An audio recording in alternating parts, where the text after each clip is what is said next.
సిద్ధం అంటూ జగన్మోహన్ రెడ్డి సభలు పెడుతున్నారు కదా, ఆయన దేనికి సిద్ధమని మనం భావించాలంటారు? ముఖ్యంగా ఆయన మీరు సిద్ధమా అని చెప్పి ప్రజల్ని పదే అడుగుతున్నారు కదా, ప్రజలు దేనికైనా సిద్ధంగా ఉన్నారని మీరు భావిస్తున్నారు? ప్రజలు ఇప్పుడేందన్న 2022 సంవత్సరంలోనే సిద్ధంగా ఉన్నారు. జగన్మోహన్ రెడ్డికి ఏ నాయకుడైనా రాజకీయ నాయకులు ఎలక్షన్ ఎప్పుడు వస్తుందని ఎదురు చూస్తారు. ఇలా జరుగుతుంది ఆంధ్రప్రదేశ్లో. ప్రజలు ఎదురు చూస్తున్నారు. ప్రజలు ఎందుకు ఎదురు చూస్తున్నారంటే ఈ సైకో జగన్మోహన్ రెడ్డిని ఎప్పుడు గద్దె దింపడానికని ప్రజలు కంకణం కట్టుకొని కూర్చున్నారు. ప్రజలు 2024 ఎలక్షన్లో నువ్వు సిద్ధం అంటున్నావు కదా, నీకు యుద్ధం అయ్యి చూపిస్తారు. సిద్ధం చేయడానికి, నిన్ను ఓడించడానికి ఆంధ్రప్రదేశ్లో 13 జిల్లాల ప్రజలు సిద్ధంగా ఉన్నారండి. జగన్మోహన్ రెడ్డి గారు ఇది అర్థం చేసుకోవాల్సిందిగా కోరుచున్నాం. మరి ప్రజలను మరి నేను సిద్ధం అంటున్నారు కదా జగన్మోహన్ రెడ్డి, ఆయన దేనికి సిద్ధం అనుకోవాలంటారు? చెప్పలా 3 ముక్కల రాజధాని ఆడినందుకు, రాష్ట్రాన్ని సర్వనాశనం చేసినందుకు సిద్ధం, పోలవరాన్ని సర్వనాశనం చేసినందుకు సిద్ధం, అన్నా క్యాంటీన్లు ఆపేసి పేదవాడి దగ్గర అన్నం తీసేసినందుకు సిద్ధం, ఒక కన్న తల్లిని చెల్లిని ఎల్లగొట్టి పాపం మూడగట్టుకున్నందుకు సిద్ధం, తాడేపల్లి ప్యాలెస్లో కూర్చొని 1000 కోట్లు మద్యం మీద అక్రమంగా ఉసుక మీద సంపాదించిన దానికి సిద్ధంగా ఉన్నారు. ఇవాళ జగన్మోహన్ రెడ్డి ఒక్కడే కదండి, క్యాబినెట్లో ఉన్న మంత్రులు కానీ 151 మంది శాసనసభ్యులు కానీ ఇవాళ అవినీతి చేసి సిద్ధం అని చెప్పి ప్రజల్ని మైమరసనిసి ప్రజలు సిద్ధపడే ఉన్నారు. ప్రజలు ఇవాళ తెలుసుకున్నారు. కాకపోతే ఏంటంటే ఒక వాలంటరీ వ్యవస్థ వల్ల ప్రజలు బయటికి రాలేకపోతున్నారు. రేపు ఎలక్షన్ నోటిఫికేషన్ వచ్చిన తర్వాత ఇంకా మీకు కనువింపు ఎక్కడ కలగట్లేదు. జగన్మోహన్ రెడ్డి టికెట్లు ఇస్తే ఎమ్మెల్యేలు, ఎంపీలు, మినిస్టర్లు, మంత్రులకే టికెట్లు ఇవ్వట్లేదు. ఇవాళ క్యాబినెట్ మంత్రులు పార్టీలు మారుతున్నారు, ఎంపీలు పార్టీలు మారుతున్నారు, ఎమ్మెల్యేలు పార్టీ. నోటిఫికేషన్ వచ్చిన తర్వాత జగన్మోహన్ రెడ్డి దగ్గర ఆ 4 దిక్కులు రెడ్లు తప్ప ఎవడు మిగలడని మేము అనుకుంటున్నాం. అంటే ఇక్కడ మరీ ముఖ్యంగా చూసుకోవాల్సింది ఏంటంటే కనుక సిద్ధం అంటూ భారీ ఎత్తున మెదరమెట్ల అంత పెద్ద సభ ఏర్పాటు చేశారు కదా, ఒక డ్రోన్ ఎగిరితేనే 15 లక్షల మంది వచ్చారు అని చెప్తున్న సభలో ఒక డ్రోన్ ఎగిరితేనే వైసీపీ నాయకులు, ప్రజెంట్ మంత్రులు, అంటే ప్రజెంట్ భారీ నీటిపారుదల శాఖ మంత్రి అయిన అంబటి రాంబాబు కంగారు పడ్డారు. అలాగే మాజీ నీటిపారుదల శాఖ మంత్రి అయిన అనిల్ కుమార్ యాదవ్ కంగారు పడ్డారు. ఎందుకని అంటారు మరి ఇది? ఇప్పుడు ప్రజా జీవితంలో ప్రక్షేత్రంలో మనం బతుకుతున్నప్పుడు ఒక రాజకీయ ఒక్కసారి మోసపోతారన్న, పొద్దుస్తమానం మోసపోరు కదా. నువ్వు జగన్మోహన్ రెడ్డి గారు 2019 ముందు ఓదార్పేద కన్నుగట్టు చేశాడు ప్రజల్ని. ఒక్కసారి అని చెప్పి నవరత్నాలు పథకాలు పెట్టి ప్రజలు ఇలా అదే జగన్మోహన్ రెడ్డికి మీరు మీటింగ్లో వింటున్నారా? నెక్స్ట్ నేను మళ్ళీ ముఖ్యమంత్రిని అయితే ఏమి చేస్తానని చెప్పట్లేదు, ఏ కాడికి నేను ఇది చేశానని చెప్పన్నారు. ఇవాళ మా నాయకుడు చంద్రబాబు నాయుడు గారు సూపర్ 6 పథకాలు పెట్టారు, భవిష్యత్ గ్యారంటీ పథకాలు పెట్టారు. నేను ముఖ్యమంత్రిగా గెలిస్తే మళ్ళీ చంద్రబాబు నాయుడు జనసేన పార్టీతో మిత్రపక్షంతో కలిసి ముఖ్యమంత్రిగా అవుతే ప్రతి మహిళా శక్తి పథకం ద్వారా, తల్లికి వందనం ద్వారా, దీపం పథకం కింద, నిరుద్యోగ భృతి కింద, రైతు కింద ఇట్లా సూపర్ 6 పథకాలు పెట్టారు. భవిష్యత్ గ్యారంటీ పెట్టారు. ఉద్యోగం లేని ప్రతి ఒక్కరికి నిరుద్యోగ భృతి ఇస్తామని పథకాలు పెట్టారు. ఇలా చెప్పుకొని వెళ్తున్నాం తెలుగుదేశం పార్టీ, జనసేన పార్టీ. కానీ ఇవాళ మేము నెక్స్ట్ వస్తే ఏం చేస్తామని చెప్పి చంద్రబాబు నాయుడు గారు చెప్తున్నారు. ఇవాళ జగన్మోహన్ రెడ్డి గారు సిద్ధం సభలు పెట్టి ఏం చెప్తున్నారు? నేను నవగ్రహాలు తెచ్చాను, నవరత్నాలు అని చెప్పి నవగ్రహాలు తెచ్చాను, సర్వనాశనం చేశాను, మళ్ళీ నేను వస్తే ఏం చేస్తాను చెప్పట్లేదు. ఏ కాడికి చేసిన ఇది అని చెప్పి చెప్తున్నారు. ఒకటన్నా సిద్ధం సభలు పెట్టి ప్రజాధనాన్ని వృధా చేయడానికి పెట్టారు. ఇవాళ ప్రతిపక్ష పార్టీలుగా మేము ఎక్కడన్నా సభలు పెడితే మాకు ఆర్టీసీ బస్సులు ఇవ్వట్లా, లాండ్ ఆర్డర్ సపోర్ట్ చేయట్లా, మాకు అంగన్వాడీ టీచర్ లేదు, ఆశా వర్కర్ లేదు, వాలంటరీ వ్యవస్థ లేదు. ప్రజలు నిక్కచ్చిగా వస్తున్నారు మా మీటింగులకి, మా నాయకుడు చంద్రబాబు నాయుడు గారు పెట్టే మీటింగులకి. ఇవాళ సిద్ధం సభలు పెడుతున్నావు. ఎంతమంది వాలంటీర్లు తీసుకొస్తున్నావు, ఎంతమంది ప్రజల్ని తీసుకొస్తున్నావు, ఎంతమంది డోక్రా మహిళలకి మీరు రాకపోతే మీకు డోక్రా లోవ్ అని చెప్పేసి బెదిరించి తీసుకొస్తున్నారు. ఆర్టీసీ బస్సులు అయితే కొన్ని లక్షల బస్సులు, స్కూళ్ళ బస్సులు పిల్లలకి సెలవులు ఇచ్చేసి నిర్దాక్షంగా స్కూల్ బస్సులు తీసుకొచ్చేసి ఆ బస్సులలో ఎంతమంది వస్తున్నారన్న, మందు బాటిల్స్ అవి ఇచ్చేసి బస్సుకు 10 మంది కూడా ఉండట్లేదు.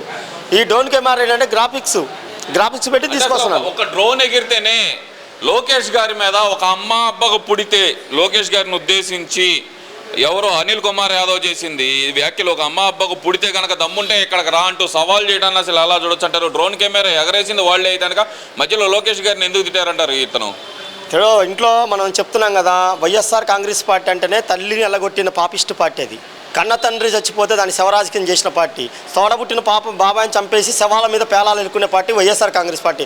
ఆ పార్టీ సిద్ధాంతాలవి, ఆ పార్టీలో ఉన్న నాయకుల సిద్ధాంతాలు. అసలు ఒక 16 నెలలు జైలు శిక్ష అనుభవించిన దరిద్రంగా అవుతారు రాష్ట్రానికి ముఖ్యమంత్రి అతని కింద ఉన్న టీం ఎట్లా ఉండో చెప్పండి. తల్లిని తిడతారు, చెల్లెలు తిడతారు, అమ్మల్ని ప్రతిపక్ష పార్టీలు అందరిని తిడతారు.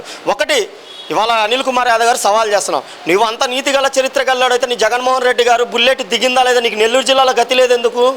నువ్వు పల్నాడు జిల్లాకి ఎందుకు వచ్చావు? నువ్వు నీకు అక్కడ చేతగాక సన్నాసని పల్నాడుకి వచ్చావు. పల్నాడు ప్రజలు మామూలు కాదు, వంగబెట్టి నీకు బుల్లెట్ అడ్డంగా తిప్పుతారు. లాగు డ్రోన్ కెమెరా అడిగిందంటే ఇవాళ సవాల్ చేస్తున్నాం. బాంచద్ మొగోడు మా లోకేష్ బాబు మంగళగిరిలో ఓడిపోయినా మంగళగిరిలో కంటాక్ట్ చేస్తున్నాడు. నీకు ఆ దమ్ముందా? నెల్లూరులో నీకు టికెట్ గతి లేకపోతే పల్నాడుకి వచ్చావు. రేపొద్దు పల్నాడులో ఓడిపోతే నీ పరిస్థితి ఏంది? నీ పరిస్థితి ఏంది? ఇలా కోడాలని పరిస్థితి ఏంది? వాళ్ళప్పుడు నేను వంశీ పరిస్థితి ఏంది? రేపు రోజాకు టికెట్ లేదు. ఇవాళ జగన్మోహన్ రెడ్డి గారు ఇచ్చే 10 రూపాయల కోసం ఈ మూతులు నాకే కుక్కలన్నీ అమ్మల్ని తిడతారు, అబ్బాల్ని తిడతారు. ఎందుకంటే వీళ్ళకి ఇంట్లో అమ్మ అబ్బా ఉన్నాడు. ఇలా మింత తిట్టదలుచుకుంటే 1,00,000 తిడతామన్నా. కాకపోతే మా నాయకుడు తెలుగుదేశం పార్టీ అంటే సాంప్రదాయ పార్టీ నాయకుడు. మా నాయకుడు క్రమశిక్షణ గల నాయకుడు. మా నాయకుడిని కంటదాడి పెట్టి ఏడిపించినా కానీ 53 రోజులు జైల్లోకి వెళ్ళి వచ్చాడు తప్ప ఏ రోజు కూడా వైఎస్ జయమ్మ గారిని కానీ షర్మిలాని కానీ రాజశేఖర రెడ్డి కానీ పల్లెత్తు మాట జగన్మోహన్ రెడ్డి తిట్లా. వీళ్ళు ఇలా తిట్టిస్తున్నారు. ఒకటి పాపం పండే టైం దగ్గరకు వచ్చింది. రాజశేఖర రెడ్డి గారు అన్న నల్లమల్ల అడవుల్లో పోతే ముక్కలు దొరికినాయో లేదో జగన్మోహన్ రెడ్డి అవి కూడా దొరకనుకుంటున్నాను నేను. అంటే ఇక్కడ ఇంకో విషయం, చివరిగా ఓ ప్రశ్న అని కొడాలి నాని ఈరోజు మాట్లాడుతూ 100 మంది పవన్ కళ్యాణ్లు 10 మంది మోడీలు కలిసి వచ్చినా సరే జగన్మోహన్ రెడ్డి వెంట్రుక మొక్క పేకలేరంటూ ఆయన చేస్తున్న వ్యాఖ్యలను ఎలా చూడొచ్చు అంటారు? జగన్మోహన్ రెడ్డా జగన్మోహిని రెడ్డా? అర్థం కాల. జగన్మోహన్ రెడ్డా జగన్మోహిని రెడ్డా? ఎందుకంటే మొన్న పవన్ కళ్యాణ్ గారు 3 పెళ్ళిళ్ళు 4 పెళ్ళి 4వ పిల్లల సీఎం జగన్మోహన్ రెడ్డి అన్నారుగా. మన జగన్మోహన్ రెడ్డి అంటే నేను ఆంధ్రప్రదేశ్లో ఒక జగన్మోహన్ రెడ్డి ఉన్నాడు ముఖ్యమంత్రిగా. ఇక్కడ జగన్మోహిని రెడ్డా జగన్మోహన్ రెడ్డి క్లారిటీ ఇస్తే మాట్లాడతా. ఎందుకంటే పాప అతను 3 పెళ్ళిళ్ళు చేసుకున్నాడు, 4 పెళ్ళి చేసుకున్నాడు, అదో పార్టీ పెట్టుకున్నాడు, ప్రజల్లోకి వచ్చాడు. నువ్వెళ్ళా ఓట్లు అడిగా సంపాదించా ముఖ్యమంత్రి అయ్యావు. అతను చంద్రబాబు నాయుడుతో జతగట్టు. నువ్వు మాట్లాడితే 3 పెళ్ళిళ్ళు అంటే 4వ పిల్ల నువ్వే అన్నాడు కదా. ఇలా ఆంధ్రప్రదేశ్లో అందరు విన్నారు. మరి ఇంకా తెలుసుకోనన్నా మీరు మాట్లాడాలా? ఒక రాష్ట్ర ముఖ్యమంత్రిని పవన్ కళ్యాణ్ పెళ్ళాన్ని చేసిన యధవలు ఎవర్రా అంటే వైఎస్ఆర్ కాంగ్రెస్ పార్టీలో ఉన్న నాయకులు. ఎందుకంటే పండుకున్న పాముని కొట్టి కనిపించుకున్నారు వీళ్ళు. ఇక్కడ అది కాదు, అసలుకి మోడీలు కలిసి వచ్చినా సరే వెంట్రుక మొక్క పీకలేరు అంటూ కొడాలి నాని మాట్లాడటాన్ని అసలు ఎలా చూడొచ్చు అంటారు? చెప్పట్లే అన్న. ఇప్పుడు మోడీని మనం ఒక మాట అనుకుందాం. వాళ్ళ ఆంధ్రప్రదేశ్లో ఒక సైకో జగన్మోహన్ రెడ్డి గారి పరిపాలన 151 మంది సీట్లతో ఉన్న అతన్ని మనం ఓడించాలనుకుంటే చంద్రబాబు నాయుడు గారు గత 3 సంవత్సరాల నుంచి బాదుడే కార్యక్రమాన్ని చెప్తున్నాడు. కలిసి వచ్చే పార్టీలతో చేయి కడతా అన్నాడు. అలాంటిది అలా మోడీ గారు, పవన్ కళ్యాణ్ గారు, చంద్రబాబు నాయుడు గారు అయ్యారంటే అది ఆంధ్రప్రదేశ్ డెవలప్మెంట్ కోసం అని చదువుకున్న వాళ్ళకి, విజ్ఞానవంతులకి, వివేకులకి, రాజకీయ అనుభవం ఉన్న దురంధులందరికీ తెలుసు. ఒక ఆంధ్రప్రదేశ్ భవిష్యత్తు ఉండాలంటే సెంట్రల్లో సపోర్ట్ ఉండాలని. రాజకీయ పిచ్చి నాలాగా ఒకరికి ఉంటుంది. ఆ పార్టీ పిచ్చోడు, ఆ పార్టీ, ఈ పార్టీ పిచ్చోడికి. వీళ్ళకి ఏమర్థమైందంటే ఇలా చంద్రబాబు నాయుడు గారు ముగ్గురు లేకపోతే గెలవదు. ఇప్పుడు కూడా మీకు అర్థమవుతుందా? చంద్రబాబు నాయుడు గారు ఆంధ్రప్రదేశ్లో సింగిల్గా వెళ్ళిన గవర్నమెంట్ సాధిస్తారు. కాకపోతే ఏంటంటే మనకు పైన సపోర్ట్ ఉండాలి, సెంట్రల్లో ఫండ్స్ రావాలనుకొని వాళ్ళ 143 సీట్లు మేము తీసుకుంటే సాంప్రదాయబద్ధంగా వాళ్ళు కూడా మాకు 31 సీట్లతోనే నిన్న ఒకటి ఎక్స్ట్రా కూడా ఇచ్చారు మా బాబు గారు. 31 సీట్లతో వాళ్ళు కూడా కట్టడి చేసుకొని ఎందుకున్నారంటే ఇలా వీళ్ళ ముగ్గురు కలిసి వస్తే జగన్మోహన్ రెడ్డి బంగాళాఖాతంలో కలిసిపోవడం ఖాయం. వైఎస్ఆర్ కాంగ్రెస్ పార్టీ 2024 తర్వాత ఆంధ్రప్రదేశ్లో కనుమరుగవడం ఖాయం. ఈ వణుకు పుట్టే ఈ మధ్యలో ఎక్కడ చిచ్చు పుట్టాలని చెప్పేసి వీళ్ళు ముగ్గురు మధ్యలో గొడవలు పెట్టాలని చెప్పి సామాన్య కార్యకర్తల మధ్యలో, పార్టీల మధ్యలో గొడవలు పెట్టి తలా శత విధాలా ట్రై చేస్తున్నారన్న. కాకపోతే ఒకటి, అక్కడ నాయకులు క్లియర్ కట్టు, ఇక్కడ కార్యకర్తలుగా మేము క్లియర్ కట్టు. మా మధ్యలో ఎన్ని మనస్పర్ధలున్నా ఎగిరేది ఈసారి మహాకూటమి, బీజేపీ, జనసేన, తెలుగుదేశం గవర్నమెంట్. నారా చంద్రబాబు నాయుడు గారు ముఖ్యమంత్రి అవుతాడు. మన లోకేష్ గారి దగ్గర ఎర్ర బుక్లో వీళ్ళ చరిత్ర మొత్తం తీస్తాము. మా బాబు గారిని 53 రోజులు పెట్టి రాజమండ్రి సబ్ జైల్లో పెట్టారు కదా, ఒక్కొక్కడికి 75 రోజులు సబ్ జైల్లో పెడతాము, ఓత కొట్టుడు కొట్టిస్తాము. ఒకటి, మీ ఇంటికి ఎంత దూరమో మా ఇంటికి అంతే దూరం. జగన్మోహన్ రెడ్డి గారు గుర్తుపెట్టుకోండి. మీరన్న మా కార్యకర్తలు లేనప్పుడు మా పార్టీ ఆఫీసులో మీరు ధర్నా చేశారేమో, మేము అక్కడ కౌంటింగ్ రిజల్ట్స్ వస్తే తాడపల్లి ప్యాలెస్లో పిల్లి కాదు కదా, నక్క కుక్క కూడా ఉండదని చెప్పి సవాల్ చేస్తున్నాం.